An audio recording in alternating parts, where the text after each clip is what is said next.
Voice of south நேயர்களுக்கு வணக்கம்.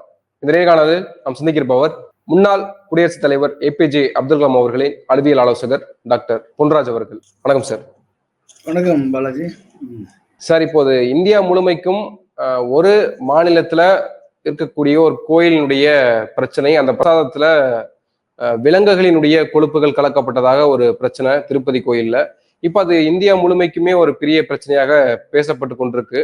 அது இப்ப ராகுல் காந்தியுமே கூட கருத்து சொல்லியிருக்காரு. புனித தலங்கள்ல அதிகாரிகள் கவனம் செலுத்த வேண்டியது, பாதுகாப்பு கொடுக்க வேண்டியது அவசியமாக இருக்குன்னா ராகுல் காந்தியே சொல்லியிருக்காரு. இன்னொரு புறத்துல இது அரசியல் மோதலாக போயிட்டு இருக்கிறதையும் பார்க்க முடியுது. ஒரு பக்கம் ஜெகன்மோகன் ரெட்டி காலத்துலதான் இப்படி நடந்திருக்கு அப்படின்னு சொல்றதா இருக்கட்டும்.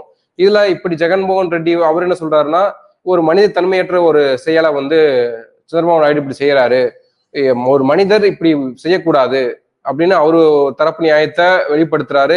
ஒரு புண்ணியத்தலமாக இருக்கக்கூடிய திருப்பதியை வச்சுக்கிட்டு பக்தர்களை காயப்படுத்தக்கூடிய செயலை அரசியலுக்காக இப்படி செய்யறாரு சந்திரபாபு நாயுடு அப்படின்ற குற்றச்சாட்டை முன்வைக்கிறாரு. அப்போ இந்த விஷயத்த விவகாரத்தை நம்ம எப்படி எடுத்துக்கிறது, நீங்க எப்படி பார்க்கிறீங்க? அது மாட்டினுடைய கொழுப்பை கலந்து திருப்பதி லட்டு தயாரிக்கக்கூடிய பணியில் யாராவது ஈடுபட்டிருந்தார்கள் என்று சொன்னால் அவர்கள் மீது சட்டப்படி நடவடிக்கை எடுக்க வேண்டியது அரசு. அந்த சட்டப்படி நடவடிக்கை எடுத்து அதை தண்டிக்கப்பட வேண்டியவர்கள் தண்டிக்கப்பட வேண்டும். ஏனென்று சொன்னால் பெரும்பான்மையான மக்களது நம்பிக்கைக்கு எதிராக அந்த செயல் செய்யப்பட்டிருந்தால் அது உடனடியாக தண்டிக்கப்பட வேண்டும். அவர்களுக்கு மீது சட்டப்படி நடவடிக்கை எடுக்க வேண்டும். இதுதான் ஒரு தேர்ந்தெடுக்கப்பட்ட ஒரு அரசு, சட்டத்தின் வழி நிற்கக்கூடிய ஒரு அரசு செய்ய வேண்டிய வேலை. அதை கண்டிப்பாக சந்திரபாபு நாயுடு செய்திருக்க வேண்டும். அதை விடுத்து இது அரசியல் ஏதோ ஒரு காரணத்திற்காக செய்யப்படுகிறதா என்ற கேள்வியும் கூடவே எழும். அப்ப அதற்கான கேள்விதான் இப்பொழுது எழுந்திருக்கிறது. நார்மலா நீங்க பாத்தீங்க அப்படின்னா இப்படிப்பட்ட ஒரு செயலை யாரும் செய்ய மாட்டார்கள். அப்படி செய்திருக்கக்கூடிய ஒரு சூழல் ஏற்பட்டால் அதற்கு காரணமாக இருப்பவர்கள் தண்டிக்கப்பட வேண்டும் என்பதில் மாற்று கருத்து இல்லை. நீங்க நார்மலாவே நீங்க பாருங்களேன், அதாவது மாட்டினுடைய கொழுப்பு, நெய்க்கு பதிலாக மாட்டினுடைய கொழுப்பை கலந்தார்கள் என்று சொன்னால், கலந்து விட்டார்கள் என்று சொல்வதில் எந்த அளவுக்கு உண்மை இருக்கு என்று எனக்கு தெரியவில்லை. ஏனென்று சொன்னால் நெய்க்கு பதிலாக மாட்டு கொழுப்பை கலந்தால் அதனால் லட்சக்கணக்கில் கோடிக்கணக்கில் லாபம் வரும் என்ற நிலை இருக்குமா என்று எனக்கு தெரியவில்லை. அது எந்த அளவுக்கு கலந்தார்கள், எவ்வளவு கலந்தார்கள், யார் கலந்தார்கள் என்பதை எந்த காலகட்டத்தில் அது கலக்கப்பட்டது என்பதை கண்டுபிடித்து அறிய வேண்டிய ஒரு சூழல் அரசுக்கு இருக்கிறது. இதை செய்து கொடுத்த நிறுவனம், இப்படிப்பட்ட கொழுப்பு கலந்திருக்கிறது என்று சொல்லக்கூடிய ஒரு நிறுவனம் குஜராத்தை சேர்ந்த ஒரு நிறுவனம் என்று சொல்கிறார்கள். எனவே குஜராத் என்று சொல்லும் பொழுதே அதில் ஏதோ ஒரு அரசியல் நோக்கம் இருக்குமோ என்ற எண்ணமும் கூடவே சேர்ந்து எழுகிறது. இது இரண்டாவது சந்தேகம். இப்போ அந்த நெய்ல நெய்ய தயாரிக்கிறது திண்டுக்கல்ல இருக்கக்கூடிய ஏஆர் ஃபுட்ஸ் என்ற ஒரு நிறுவனம். இப்போ அந்த நிறுவனம் அதை முழுமையாக மறுக்கிறாங்க. அப்படி ஒரு சம்பவம் நடைபெறுவதற்கான வாய்ப்புகளே கிடையாது அப்படின்னு அவங்க சொல்றாங்க. இருப்பினுமே ஒரு சந்தேகம் இருக்கு இல்லையா? ஒரு பன்னி கொழுப்போ இல்ல மாட்டு கொழுப்போ இல்ல மீன் எண்ணெயோ இதையெல்லாம் பயன்படுத்துகிற பொழுது ஒரு வாசம் நெடி அடிக்கும். அந்த வாசனை ஏற்றுக்கொள்ள முடியாதா இருக்கும். அப்படி இருக்கும் பொழுது அந்த வாசனையை கட்டுப்படுத்துறதுக்கு கெமிக்கல் ரியாக்ஷன்ஸ், கெமிக்கலை பயன்படுத்துவாங்க, நியூட்ரல் பண்ணுவாங்க அப்படிலாம் சொல்லப்படுது. அவ்வளோ விவகாரத்தை அவ்வளோ ரிஸ்க் எடுத்து அதுல இருந்து ஒரு காசை சம்பாதிக்க ஒரு நிறுவனம் முயற்சிக்குமா, இல்ல நபர்கள் முயற்சிப்பாங்களா அப்படின்ற ஒரு கேள்வி இருக்கு. அது நீங்க எப்படி பாருங்க? இது காதை சுத்தி மூக்கு தொடுற கதையா இருக்கு. அதாவது ஒரு நெய், அதாவது நீங்க வேற ஒன்றும் இல்லை, சயின்டிபிக்கா நீங்க பாருங்க, வேற ஒன்றும் இல்லை, சயின்டிபிக்கா நீங்க பாத்தீங்கன்னா கொலஸ்ட்ரால், அதாவது மில்க், பால்ல இருந்தா எல்லாமே நெய் வருது, வெண்ணெய் வருகிறது.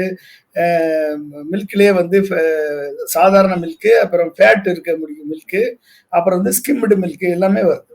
இப்ப இந்த நெய்யில எவ்வளவு கொலஸ்ட்ரால் இருக்கும், கொழுப்பு இருக்கும், மாட்டினுடைய கொழுப்பு இருக்கும் அப்படின்னு பாத்தீங்க அப்படின்னா 100 மில்லி நெய்யில 300ல இருந்து 450 கிராம், அதாவது 200ல இருந்து 350 மில்லி கிராம், 100 மில்லி எம்எல் பால்ல 200ல இருந்து 350 மில்லி கிராம் கொழுப்பு, மாட்டின் கொழுப்பு இருக்கும். இதுல நெய்யில இருக்கும். சரி, அந்த நெய்யை பயன்படுத்தினா மாட்டு கொழுப்பு இருக்குன்னு சொன்னா எப்படி ஏத்துக்க முடியும்? கொழுப்பு இருக்கதானே செய்யும், அதுல அது மாட்டு கொழுப்பு தானே. அது அந்த நெய்யை தானே சாப்பிட்றாங்க எல்லாரும். சரி, சாதாரண மில்க்ல எவ்வளவு கொழுப்பு இருக்கும் அப்படின்னு பாத்துட்டீங்கன்னா 10ல இருந்து 15 மில்லிகிராம் கொழுப்பு 100 ml பால்ல இருக்கும். சரி, லோ ஃபேட் மில்க்ல எடுத்துக்கிட்டீங்க அப்படின்னா எவ்வளவு இருக்கும்? 4ல இருந்து 8 மில்லிகிராம் இருக்கும் மாட்டின் கொழுப்பு இருக்கும். சரி, ஸ்கிம்டு மில்ல எவ்வளவு மாட்டின் கொழுப்பு இருக்கும் அப்படின்னு பாத்தீங்கன்னா அதுல 2 மில்லிகிராம் மாட்டின் கொழுப்பு இருக்கும் 100 ml. அப்ப மாட்டின் கொழுப்பு இல்லாதது எந்த பொருள்ல வந்து இருக்கு? பால்ல இல்லாம இருக்கா? நெய்யில இல்லாம இருக்கா? அப்ப மாட்டின் கொழுப்பு இருக்கு அப்படின்னு எடுத்துக்கிட்டீங்கன்னா இது இருக்கு, கொலஸ்ட்ரால் இருக்கதான் செய்யுது.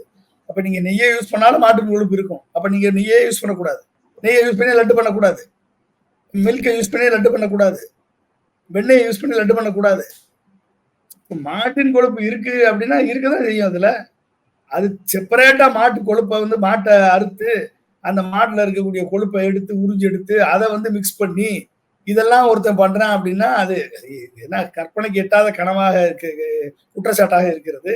இதுல வந்து அதை கொழுப்பை வாட வரக்கூடாதுன்றதுக்காக கெமிக்கலை யூஸ் பண்ணியிருப்பாங்கன்னு சொல்றதெல்லாம் வந்து இதெல்லாம் பண்ணி அதனால என்ன அட்வான்டேஜ் வரப்போகுது? அப்படி அப்படி பண்ணி அதனால ஏதாவது எக்கனாமிக்கல் பெனிஃபிட் வரப்போகுதா? இல்ல அதனால வந்து கோடிக்கணக்கான ரூபாய் லாபம் சம்பாதிக்க போறாங்களா? அந்த ஏஆர் ஃபுட்ஸ் நிறுவனம் ஒரு ஒரு லேடி வந்து பேட்டி கொடுக்குறாங்க. தெளிவா அவங்க சொல்றாங்க, நீங்க நல்லா செக் பண்ணிக்கோங்க, எங்களுடைய ஏஆர் ஃபுட்ஸினுடைய அனைத்து நெய்யும் எல்லாத்துலயுமே இருக்கா இல்லையா நீங்க நேரடியா இது மார்க்கெட்ல இருக்கு, நீங்க போய் செக் பண்ணிக்கோங்கன்னு அவங்க தெளிவா சொல்றாங்க.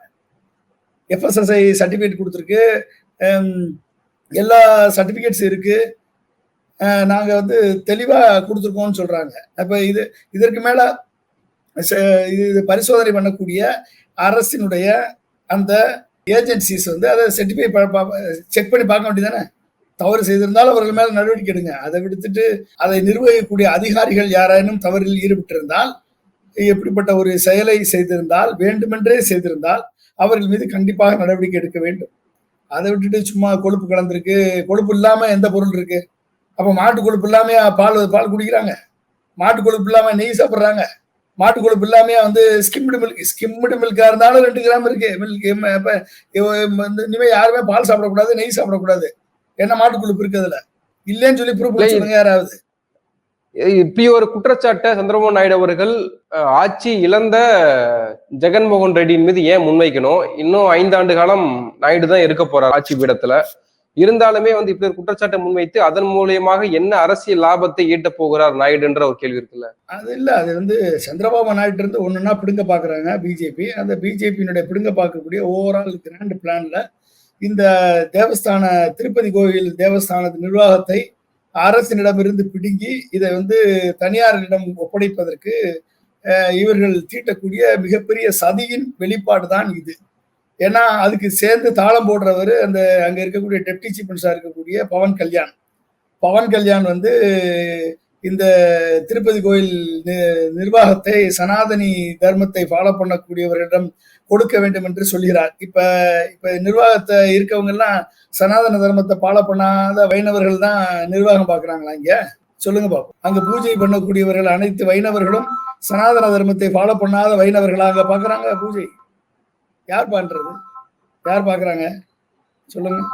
ஸோ இவங்க வந்து இது வந்து ஒரு கிராண்ட் பிளான், அதாவது அரசு நிர்வகிக்கக்கூடிய மன்னர் காலத்து கோயில்களை எல்லாம் பிடுங்கி இவர்கள் வந்து இந்த இந்துத்துவவாதிகளிடம் பிஜேபிக்காரர்களிடம் கொடுக்க வேண்டும் என்ற ஒரு கிராண்ட் பிளானுடைய சதி திட்டத்தினுடைய விளைவாகத்தான் இன்றைக்கு சந்திரபாபு நாயுடு அதற்கு இணங்கி செல்கிறார், அதற்கு ஒத்து ஊதுகிறார் திரு பவன் கல்யாண் அவர்கள். அப்ப இவங்களுடைய என்னன்னா வடநாடுகள்ல எல்லாம் நீங்க பாத்தீங்க அப்படின்னா அந்த கோயில்கள் எல்லாம் தனியாரால் நிர்வகிக்கப்பட்டிருக்கும். இந்த அக்ஷர்தாம்னு ஒரு கோயில் இருக்கு, அது தனியாரால் கட்டப்பட்டு தனியார் இது ட்ரஸ்டினால் நிர்வகிக்கப்படக்கூடிய கோயில். இப்படி பல்வேறு கோயில்கள் தனியாரால் கட்டப்பட்ட கோயில்கள் இருக்கிறது. இந்த கோயில்ல வரக்கூடிய அனைத்து வருமானங்களும் அவர்கள் தான் மேனேஜ் பண்றாங்க. அப்ப என்ன ஆகும் அப்படின்னா இந்த கோயில்ல இருந்து இந்த ஜெயின்ஸு, இவங்க மார்வாடிஸ், இவர்கள் கும்பிடக்கூடிய கோயில்கள் எல்லாமே வந்து வடநாட்டில் இருக்கக்கூடிய அனைத்து கோயில்கள்ல இருந்தும் இந்த மார்வாடிகளுக்கு இந்த பல்வேறு நகரங்கள்ல பல்வேறு மாநிலங்கள்ல தொழில் செய்யக்கூடிய மார்வாடிகளுக்கு வட்டியே இல்லாமல் அவர்கள் பணம் கொடுப்பார்கள். இவர்கள் ஒரு குறைந்த வட்டியோ இல்ல வட்டியே இல்லாம கூட அந்த பணத்தை அந்த கோயில் திருவிழா கும்பிடும் பொழுது ஒட்டுமொத்தமாக சென்று அந்த பணத்தை அவர்கள் திரும்ப கட்ட வேண்டும். இது வந்து அப்ப என்னது, ஒரு தனிப்பட்ட கோயில் பொருளாதாரம், ஒரு மறைமுக பொருளாதாரம், அரசை ஏமாற்றக்கூடிய பொருளாதாரம், அரசனுடைய சட்டதிட்டங்களுக்கு உட்படாத ஒரு பொருளாதாரம். இது வந்து ஜிஎஸ்டி கிடையாது, அவர்களுக்கு எந்த விதமான சர்வீஸ் சார்ஜ் கிடையாது, பேங்க் கிடையாது, நிர்வாகம் கிடையாது, எதுவும் கிடையாது. இப்படிப்பட்ட நிர்வாகம் இந்த மார்வாடியை சேர்ந்த தொழிலதிபர்களுக்கு எல்லா ஊர்லயும் இந்த கோயில்கள் மூலமாக வரக்கூடிய நிதிகளை எடுத்து பகிர்ந்து கொடுத்து, அதன் மூலமாக ஒரு குறிப்பிட்ட அளவு வட்டியோ சர்வீஸ் சார்ஜோ ஏதோ ஒன்று போட்டு அதை வந்து பேங்க்ல கிடைக்காது அவங்களுக்கு. இது வந்து அமெரிக்கால போனா, அமெரிக்கா மற்ற வளர்ந்த நாடுகளில் போனீங்கன்னா 3% வட்டி தான், 3%, 4% வட்டி தான். அந்த அளவுக்கு 2% வட்டி, இந்த அளவுக்கு வந்து அவர்களுக்கு பேங்க்ல கிடைக்காது. அப்ப பேங்கிங் சிஸ்டத்தை தாண்டிய ஒரு கோயில் பொருளாதாரம் இவர்கள் கட்டமைத்திருக்கிறார்கள். அப்படிப்பட்ட ஒரு பொருளாதாரத்தை கட்டமைத்து இப்படிப்பட்ட வியாபாரிகளை வளர்த்தெடுக்க வேண்டும் என்ற ஒரு கிராண்ட் டிசைனுடைய விளைவுதான் இந்த குஜராத்தியை சேர்ந்த இந்த தொழிலதிபர்கள், இந்த குஜராத்தை சேர்ந்த அரசியல் தலைவர்கள் இவர்கள் பண்ண திட்டத்தினுடைய வெளிப்பாட்டுக்கு, தங்களது ஆட்சியை காப்பாற்றுவதற்கு, தங்களது ஆட்சியை தக்க வைத்துக் கொள்வதற்கு ஒரு அமைச்சர் கூட வாங்க முடியாத சந்திரபாபு நாயுடு, ஒரு ப்ராப்பரான அமைச்சரவை வாங்க முடியாத சந்திரபாபு நாயுடு, ஒரு ஆந்திர பிரதேசத்திற்கு ஒரு தேவையான ஸ்பெஷல் பேக்கேஜை வாங்க முடியாத, மோடியிடம் வாங்க முடியாத சந்திரபாபு நாயுடு இன்றைக்கு திருப்பதி கோயிலையை அடகு வைக்க துடிக்கிறார். அதான் செய்யறார், அதான் பண்றாரு. அப்ப அவருடைய அதிகாரத்தை இழப்பதற்கு அவரே ஈல்டாவாரா பிஜேபி கிட்ட போய்? ஆமா, இருந்தான்னு அதைத்தானே பண்றாரு. இப்ப அதுதான் இந்த விஷயத்துல இது நடக்குமா இல்லையான்னு மட்டும் பாருங்க. ஏன் deputy chief minister Pawan Kalyan வந்து என்ன சொன்னாரு, சனாதனிகளிடம் ஒப்படைக்க வேண்டும் என்று சொன்னார். அப்ப இருக்கவங்க எல்லாம் சனாதனி இல்லையா? அப்ப அங்க இருக்கக்கூடிய வைணவ ஆச்சாரியர்கள், பூஜாரிகள், அங்க இருக்கக்கூடிய பூஜை பண்ணக்கூடியவர்கள் யாருமே சனாதனிகள் கிடையாதா? அப்ப அவங்க இருக்காங்கல்ல. ஆனா நிர்வாகம் யாரு? நிர்வாகம் வந்து அரசின் துறையின் கீழே வரக்கூடிய ஒரு நிர்வாகம். அப்ப அந்த நிர்வாகத்தை பிடிங்கி கொடுத்துரு, திருப்பதி கோயிலே பிடிங்கி கொடுத்தாச்சு அப்படின்னா தமிழ்நாட்டில் இருக்கக்கூடிய அனைத்து கோயில நிர்வாகத்தையும் பிடிங்கி கொடுத்துடலாம். இப்ப நீங்க சிதம்பரம் கோயில்ல கிட்டத்தட்ட 3000 ஏக்கர் இடத்துல 2000 ஏக்கர் லேண்ட காணம்ன்றாங்க. யார்கிட்ட இருக்கு அந்த நிர்வாகம்? சிதம்பரம் கோயில் தீட்சிதர்கிட்ட இருக்கு. 2000 ஏக்கர் நிலத்தை என்னாச்சுன்னு தெரியல, என்ன கம்ப்ளைண்ட் பண்றாங்க. இப்ப இங்க போச்சு.